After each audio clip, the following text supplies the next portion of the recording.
ଯେତେବେଳେ ମୁଣ୍ଡରେ ଚିନ୍ତା ଥାଏ ସେତେବେଳେ ଆଲାର୍ମ ବାଜିବା ଆଗରୁ ମୁଁ ଉଠି ପଡେ, ଯେମିତି କି ଆଜି ମୁଁ ଉଠି ପଡିଛି, ନହେଲେ ତ ଅଲଗା ଦିନରେ ବୋଉ ଡାକି ଡାକି ଥକି ଗଲେ ବି ମୁଁ ଉଠିବା ପାଇଁ ଚାହୁଁନଥାଏ।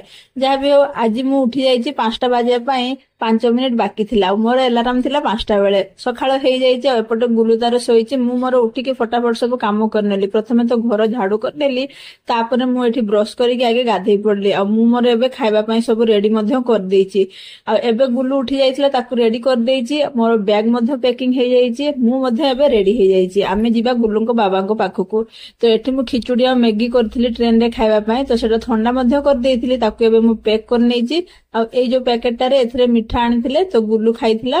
ଆଉ ଗୋଟେ ବାକି ଥିଲା, ସେଟା ସେ ଟ୍ରେନରେ ଖାଇବ ବୋଲି କହିଲା। ତାପରେ ଠାକୁରଙ୍କୁ ନମ କରିକି ଆମେ ବାହାରି ପଡିଲୁ। ପ୍ରଥମେ ତ ଟୋଟୋରେ ଚଢିକି ଆସିଲୁ, ଏବେ ବସରେ ଚଢି ଯାଇଛୁ।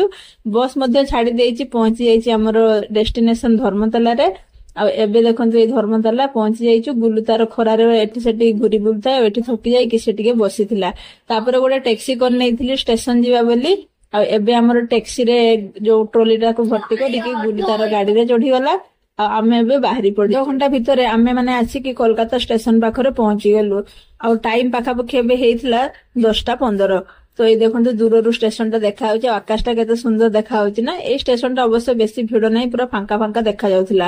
ଟ୍ୟାକ୍ସିରୁ ପ୍ରଥମେ ଓହ୍ଲେଇ ପଡିଲୁ, ଆଉ ଗୁଲୁ ତାର ଟ୍ରଲି ଠେଲିବ ବୋଲି ତାର ଜିଦ୍ କରିକି ବସିଥିଲା, ତ ତାକୁ ସେଥିପାଇଁ ମୁଁ ଦେଇଦେଲି। ରାସ୍ତା ବି ଫାଙ୍କା ଥିଲା, ସେ ତାର ଟ୍ରଲି ଠେଲି ଠେଲିକା ନଉଥିଲା। ଭାବୁଥିଲି ଗୁଲୁ ବହୁତ ବଦମାସି କରିବ, କିନ୍ତୁ ବହୁତ କୋଅପରେଟ କରୁଥିଲା, ଯେମିତି କି ସେ ଟ୍ରଲି ନିଜେ ଠେଲି ଠେଲିକା ନେଇଯାଉଥିଲା।